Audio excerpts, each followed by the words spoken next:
ఈ రోజు కొడవలూరు మండలం నార్త్ రాజుపాలెం పంచాయతీలోని ఏఎంసీ గ్రౌండ్ ప్రాంగణం నందు ఏర్పాటు చేసిన అంతర్జాతీయ మహిళా దినోత్సవం కార్యక్రమంలో కోవూరు ఎమ్మెల్యే ప్రశాంత్ రెడ్డి పాల్గొన్నారు. ఈ కార్యక్రమంలో వీపీఆర్ ఫౌండేషన్ ఆధ్వర్యంలో 100 మంది మహిళలకు కుట్టు మిషన్లు పంపిణీ చేశారు. అనంతరం కోవూరు పంచాయతీలోని పడుగుపాడు పిఎస్సిఎస్ నందు నూతనంగా ఏర్పాటు చేసిన ధాన్యం కొనుగోలు కేంద్రం ప్రారంభోత్సవం కార్యక్రమంలో కోవూరు ఎమ్మెల్యే ప్రశాంత్ రెడ్డి పాల్గొన్నారు. ఈ సందర్భంగా ఆమె మాట్లాడారు. ఈ కార్యక్రమంలో టీడీపీ నాయకులు, జనసేన నాయకులు, రైతులు పాల్గొని జయప్రదం చేశారు.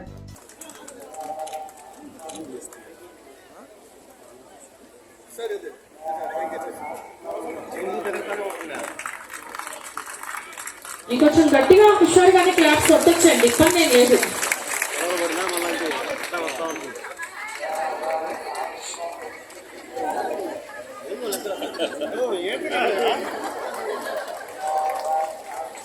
రోలింగ్ అన్నా పెట్టుకున్నావురా.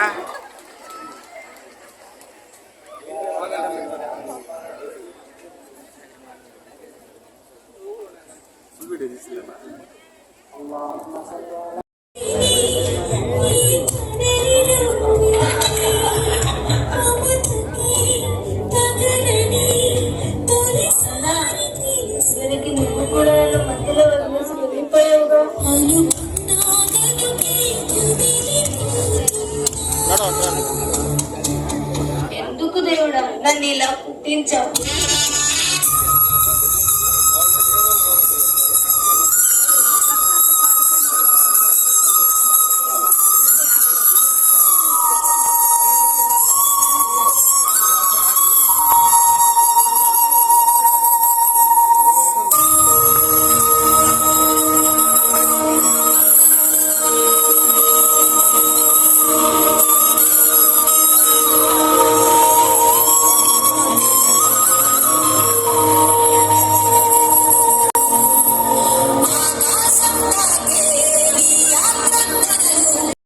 మహిళా అభివృద్ధికి తోడ్పడుతున్న మన రాష్ట్ర ముఖ్యమంత్రి వర్యులు గౌరవశ్రీ నారా చంద్రబాబు నాయుడు గారికి మరియు భూదేవంతో ఊపిరి కలిగిన నారా భువనేశ్వరమ్మ గారికి, అలాగే కోవూరు ఎమ్మెల్యే వేమిరెడ్డి ప్రశాంత్ రెడ్డమ్మ గారికి నా హృదయపూర్వక శుభాకాంక్షలు. పుట్టు నొప్పుల పుట్టుక మీది అమ్మ ఓ మహిళా మనులారా, ఇవే మీకు నా శుభాకాంక్షలు. అమ్మవై, ఆలివై, అక్కవై, చెల్లివై, మమతవై, అన్నిటికీ త్యాగశీలవై, నువ్వే రుద్రకాళివై, అమ్మ ఓ మహిళా మనులారా, ఇవే మీకు నా శుభాకాంక్షలు. స్త్రీ లేకపోతే జననం లేదు, స్త్రీ లేకపోతే గమనం లేదు, స్త్రీ లేకపోతే సృష్టిలో జీవమే లేదు, స్త్రీ లేకపోతే సృష్టి లేదు. ఉండాలమ్మా ఈ జగతికి మూలంగా తరతరాలుగా సంఖ్యలు తెంచుకుని వస్తున్నావు మహిళా మనులారా, ఇవే నీకు నా శుభాకాంక్షలు. ప్రతి గడపకు వెలుగులు నింపే అమ్మ, ప్రతి ఇంటికి సిరి సంపదలు నింపే అమ్మ ఓ మహిళా మనులారా, ఇవే నీకు నా శుభాకాంక్షలు. డాక్టర్లుగా, కలెక్టర్లుగా, ఎస్పీలుగా, లాయర్లుగా, దేశ మంత్రులుగా, రాష్ట్ర మంత్రులుగా రాజ్యమేలే మహిళా మూర్తులకు ఇవే నీకు నా శుభాకాంక్షలు. నా ప్రియమైన ప్రజలారా, నేను 2 చేతులు ఎత్తి మొక్కుతున్నాను. అమ్మని పూజించు, భార్యని ప్రేమించు, అక్కని చెల్లిని దీవించు, ముఖ్యంగా మహిళలను గౌరవించు. అమ్మ జాతిని కాపాడుకుందా, అమ్మ జాతిని కాపాడుకుందా, మన ప్రపంచ సాంస్కృతి సాంప్రదాయాన్ని కాపాడుకుందా. జై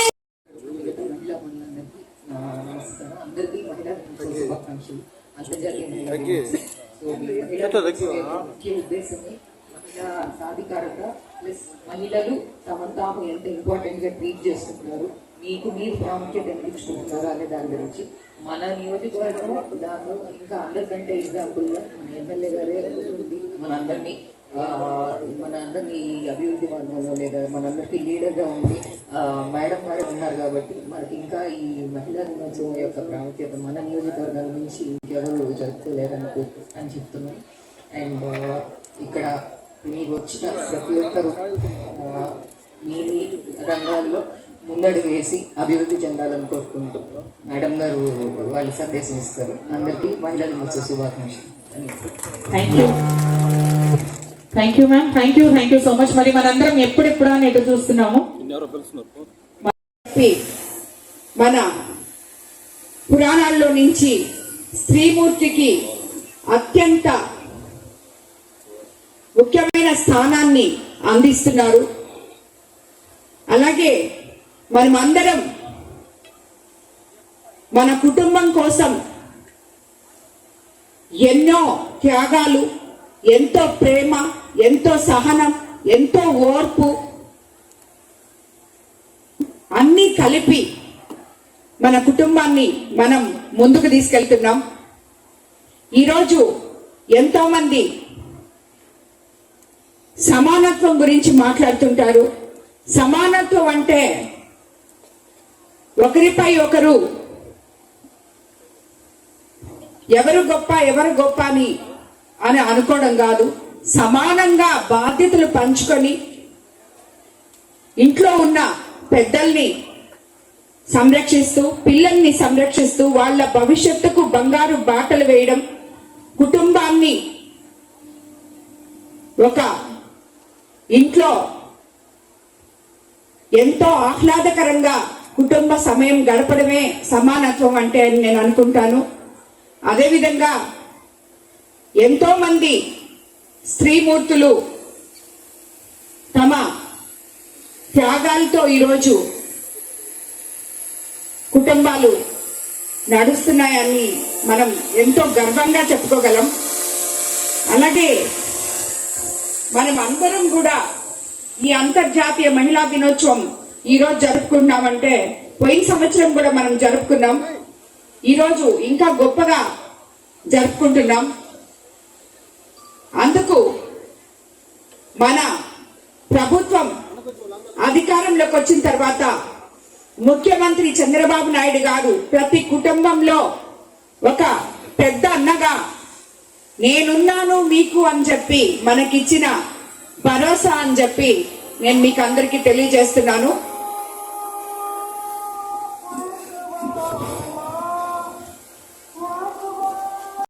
మహిళా దినోత్సవ శుభాకాంక్షలు తెలుపుకుంటున్నాను. మంది ఈ రోజు ఒక్కరోజే మహిళా దిన ఉత్సవం కాదు, every day is women's day. మనం లేకుండా ఏది జరగదు.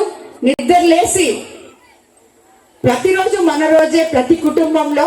కాబట్టి మీరందరూ కూడా మీ పిల్లలకి ధైర్యం ఇచ్చి వాళ్ళని మంచి పౌరులుగా తీర్చిదిద్దాలని కోరుకుంటూ ఈరోజు ఈ మహిళా దినోత్సవ సందర్భంగా ఇక్కడ విపిఆర్ ఫౌండేషన్ తరఫున వేమిరెడ్డి ప్రభాకర్ రెడ్డి గారి సహకారంతో 100 మందికి కాన్స్టిట్యున్సీలో వాళ్ళ కాళ్ళ మీద వాళ్ళు నిలబడడానికి కుట్టు మిషన్లు అందివ్వడం జరిగింది. చంద్రబాబు నాయుడు గారి కోరిక ప్రతి ఇంటి నుంచి ఒక మహిళా ఎంటర్ప్రెన్యూర్ బయటికి రావాలి అని చెప్పి ఆయన కోరుకుంటున్నారు. అదేవిధంగా మన కోవూరు కాన్స్టిట్యున్సీలో మహిళలే కాదు యువత కూడా ఎంతో మంది ఉన్నారు. ఈ రోజు మనం కొడవలూరు మండలంలో ఎన్నో ఫ్యాక్టరీస్ రాబోతున్నాయి. నేను ఎలక్షన్ ముందు మీకందరికి ఏదైతే మాట చెప్పానో ఆ మాట నిలబెట్టుకోగలిగినందుకు నిజంగా నాకు చాలా సంతోషంగా ఉంది. ఈ రోజు ఇక్కడ కొడవలూరు మండలంలో ఎన్నో రాబోయే రోజుని ఉపయోగించుకోవడానికి ప్రతి ఒక్కరి దగ్గర ఇప్పుడు నేను చూస్తే ఇక్కడ మహిళా దినోత్సవం కోసం నేను ఇప్పుడే అందరికీ టైలరింగ్ మిషన్స్ మా కాన్స్టిట్యున్సీలో 100 మిషన్లు ఇవ్వడం జరిగింది. ఎవరి దగ్గరికి వెళ్ళినా కూడా స్మార్ట్ ఫోన్స్ ఉన్నాయి, ప్రతి ఒక్కరి చేతిలో ఉంది. సో మీ అందరూ సోషల్ మీడియాలో ఉన్నారు, అలాగే మీకు అన్ని తెలుసు. కానీ ఆ సోషల్ మీడియాని ధైర్యంగా మనం ఏం చేయగలం, మనం ఎలా బతకగలం, ఈ సమాజంలో మనం ఎలా బతకగలం అని చెప్పి ఆలోచించుకోవాలి. ప్రతి తల్లి కూడా తన బిడ్డకి ఉన్నతమైన భావాలు నేర్పించగలగాలి. మీ ఇంట్లో నుంచి ఉత్తమమైన పౌరులు బయటికి రావాలి. అది మన చేతుల్లోనే ఉంది. మన బిడ్డల్ని మనమే మలచగలం. ఒక మగబిడ్డ ఎందుకో పనికిరానాడైనా అది తల్లి మీదే ఉంది. గొప్ప మనిషి అయినా అది తల్లి తీర్చిదిద్దడంలోనే ఉంది. ఈ రోజు సమాజంలో నేరాలు పెరిగిపోతున్నాయంటే తల్లులు వాళ్ళ సమస్యలతోనో లేకపోతే వాళ్ళ ఉద్యోగాలతోనో వాళ్ళకి ఉన్న అవసరాలతోనో కొంచెం సమయం కూడా తన పిల్లలు ఏం చేస్తున్నారు అని వాళ్ళతో టైం గడపకుండా పోవడం ఒక ముఖ్యమైన కారణం. కాబట్టి ప్రతి తల్లి కూడా ఎన్ని మనకి సమస్యలున్నా బిడ్డలతో వాళ్ళు స్కూల్లో ఏం చేస్తున్నారు, ఎవరితో ఫ్రెండ్షిప్ చేస్తున్నారు, వాళ్ళు ఎలా పెరుగుతున్నారు అనేది మీ ఆలన పాలన వాళ్ళకి అవసరం, మీ టైం వాళ్ళకి అవసరం. కాబట్టి అలా చేసిన రోజు ఈ సమాజంలో ప్రతి తల్లి తన బిడ్డల గురించి ఆలోచించిన రోజు ఈ సమాజంలో నేరస్తులు అనే వాళ్ళు లేకుండా పోతారని నేను అనుకుంటుంటాను. కాబట్టి ప్రతి ఒక్కరికి నేను చెప్పేది ఏంటంటే, ఎవరు కూడా ఏ పని చేయాలన్నా మహిళ అంటే ఒక శక్తి అని మనం ఊరికే చెప్పుకోవడం కాదు, ఆడవాళ్ళు మనకి హక్కులు ఉన్నాయని చెప్పుకోవడం కాదు.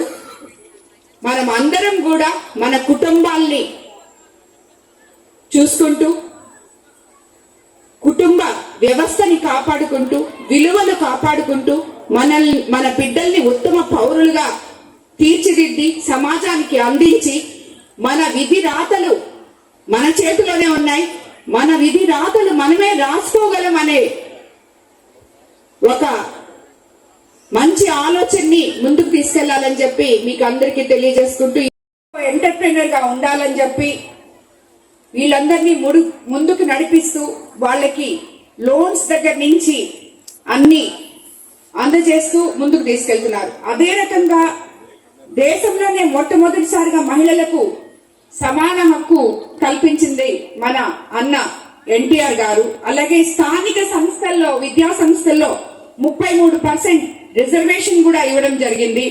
అలాగే మన P4 పథకం ద్వారా ముఖ్యంగా ఇప్పుడు 10 లక్షల బంగారు కుటుంబాలకు 50,000 నుండి 2 లక్షల వరకు లబ్ధి చేకూరుతుంది. దీనివల్ల ఎంతో మంది మహిళలు లబ్ధి పొందుతున్నారని చెప్పి కూడా తెలియజేసుకున్నాం. ఈ రోజు డ్వాక్రా రుణ పరిమితి 2 లక్షల నుంచి 5 లక్షల రూపాయల వరకు పెంచడం జరిగింది. ఎస్సీ ఎస్టీ మరియు డ్వాక్రా మహిళలకు కూడా 5 లక్షల వరకు వడ్డీ లేని రుణం మంజూరు చేశారు. అన్నిటికన్నా ముఖ్యంగా మన ఇక్కడ ఎంతో మంది తల్లులు ఉన్నారు. తల్లికి వందనం అనే పథకం మన ప్రభుత్వం ఎంతమంది పిల్లలుంటే అంతమంది పిల్లలకి ఇవ్వడం జరిగింది. 67 కోట్ల రూపాయలు, వేల కోట్ల రూపాయలు మీ అకౌంట్లలో వేయడం జరిగింది. ఎందుకంటే ఇది వరకు మనం అంతా ఒకరిద్దరు పిల్లలుంటే ఒక్క బిడ్డను చదివించుకొని ఇంకో బిడ్డను చదివించుకోలేని పరిస్థితులు ఉన్నాయి. ఈ రోజు ఎంతమంది పిల్లలుంటే అంతమంది పిల్లల్ని మనం చదివించుకోగలుగుతున్నాం. అలాగే ఉచిత బస్సు ప్రయాణం ద్వారా ఆల్రెడీ 43 కోట్ల మంది ఉచితంగా ప్రయాణం చేస్తున్నారు. ఇది మీకు అందరికీ తెలిసే ఉండాలి. అలాగే ఉచిత గ్యాస్ సిలిండర్లు కూడా 3 కోట్లు పంపిణీ చేయడం జరిగింది. ఇప్పటికే 3 లక్షల గృహాలు మహిళలకు ఇవ్వడం జరిగింది. రాబోయే రోజుల్లో ఇంకో 1 లక్ష గృహాలు కూడా ఇవ్వబోతున్నాయి. ఇవన్నీ మచ్చుకు మాత్రమే. మన పార్టీ అధికారంలోకి వచ్చిన తర్వాత ముఖ్యమంత్రి చంద్రబాబు నాయుడు గారు ఇచ్చిన వసతులు మహిళలకి. కానీ వీటన్నిటికన్నా ముఖ్యంగా మహిళల పట్ల మన ప్రభుత్వానికి ఉన్న గౌరవం, నిబద్ధత మీరందరూ చూసే ఉన్నారు. ఆల్రెడీ ప్రతి ఒక్కరికి కూడా చెప్పున్నారు, ఆడబిడ్డ మీద చెయ్యి వేస్తే అదే ఆఖరి రోజు అవుతుంది అని చెప్పి సమాజానికి ఎంతో గొప్పగా హెచ్చరిక కూడా పంపించినారు ముఖ్యమంత్రి చంద్రబాబు నాయుడు గారు. అందువల్లే మనకి ఈ రోజు పర్సెంటేజ్ ఆఫ్ మహిళలపై నేరాలు 3.81% తగ్గాయి. మహిళల ఆత్మ గౌరవానికి భంగం కలిగించే ఘటనలు 7.7 తగ్గాయి. మహిళల కుటుంబం బాధ్యత పరిమితం కాకుండా రాజకీయాల్లో కూడా రావాలి అనే కోరికతో ముందంతా ఇప్పుడు 33% వచ్చిన తర్వాత 33% ఉంటే ఈ రోజే మన అసెంబ్లీలో 21 మంది మహిళలు ఉన్నాం, 3 మహిళా మంత్రులు ఉన్నారు. అలాగే మేమంతా కూడా కలిసి కట్టుగా మహిళలకి ఏం చేస్తే వాళ్ళకి సపోర్టివ్ గా ఉండగలమో ఆ రకంగా మేము వెళ్తున్నాం.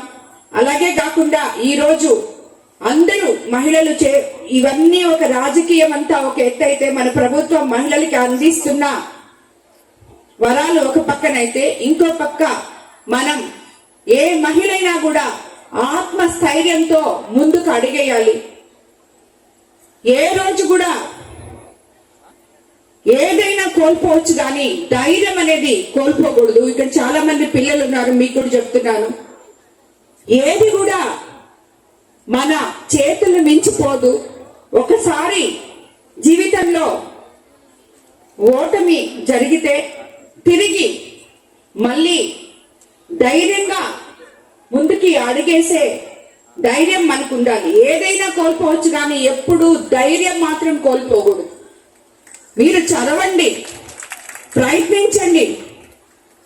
మీకు రాలేదనుకో అది ఒక్కటే మార్గం కాదు, మేబీ మీకు ఇంకేదన్నా ఉంటది, దాన్ని ప్రయత్నించండి. అంతేగాని నిరాశ నిస్పృహలు అనేది ఉండకూడదు. జీవితంలో ఎన్నో పాఠాలు నేర్చుకోవచ్చు, ఎన్నో ఒడిదడుకులు ఉంటాయి. ప్రతి సమస్య